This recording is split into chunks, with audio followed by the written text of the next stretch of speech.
தீவகம் என்ற சொல்லுக்கு விளக்கு என்பது பொருள்.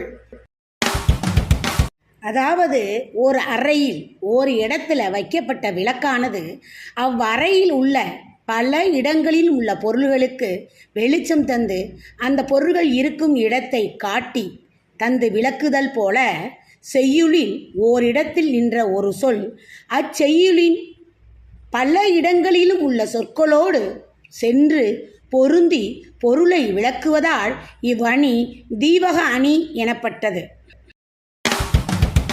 சேந்தன வேந்தன் திருநெடுங்கண் தெவ்வேந்தர் ஏந்து தடந்தோள் இழிகுருதி பாய்ந்து திசை அனைத்தும் வீரச் சிலை பொழிந்த அம்பும் மிசை அனைத்தும் புல்குளமும் வீழ்ந்து.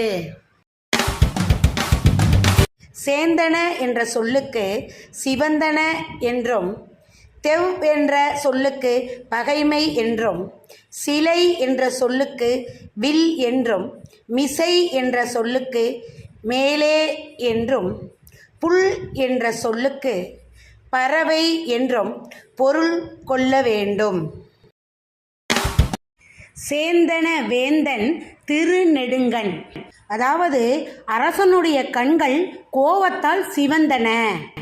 அரசனுடைய கண்கள் கோவத்தால் சிவந்ததால் அந்த சிவந்த உடனேயே பகை மன்னர்களுடைய பெரிய தோள்கள் சிவந்தன. ஏன் பெரிய தோள்கள் சிவந்தன? அரசன் கோவப்பட்டதுனால அவன் விட்ட அன்பு பகை மன்னர்களுடைய தோளில் போய் தைக்குது.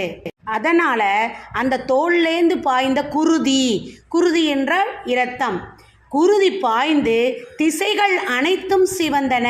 திசைகள் எல்லா திசைகளும் சிவந்தன, இரத்தமாக மாறியது.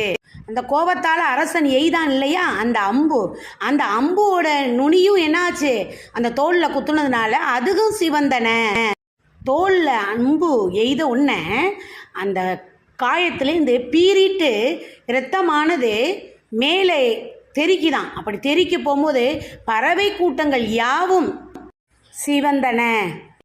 மீண்டும் சொல்கிறேன், அரசனுடைய கண்கள் கோபத்தால் சிவந்தன, அதனால் பகை மன்னர்களுடைய தோள்கள் சிவந்தன, குருதி பாய்ந்த திசைகள் அனைத்தும் சிவந்தன, வலியவில்லால் எய்யப்பட்ட அம்புகளும் சிவந்தன, அதனால் குருதி மேலே வீழ்தலால் பறவை கூட்டங்கள் யாவும் சிவந்தன. நாம் சிவந்தன என்றால் சேந்தன, சேந்தன சிவந்தன, வேந்தன் கண் சேந்தன, தெவ்வேந்தர் தோல் சேந்தன, குருதி பாய்ந்து திசை அனைத்தும் சேந்தன, அம்பும் சேந்தன, புல்குளம் வீழ்ந்து, மிசை அனைத்தும் சேந்தன. பாடலில் முதலில் வந்த சேந்தன என்ற இந்த சொல் சிவந்தன என்ற பொருளில் பாடலில் வந்த பல சொற்களோடு பொருந்தி வந்து பொருளை தருகிறது. கண் சிவந்தன, தோல் சிவந்தன, திசை சிவந்தன, அம்பும் சிவந்தன, புல்குளமாகிய பறவை இனங்களும் சிவந்தன. எனவே சிவந்தன என்ற சொல் பாடலில் வருகின்ற கண்கள், தோள்கள், திசைகள், அம்புகள், பறவைகள் ஆகிய அனைத்தோடும் பொருந்தி பொருள் தருகிறது. அதனால் இது தீவக அணி ஆயிற்று. நன்றி.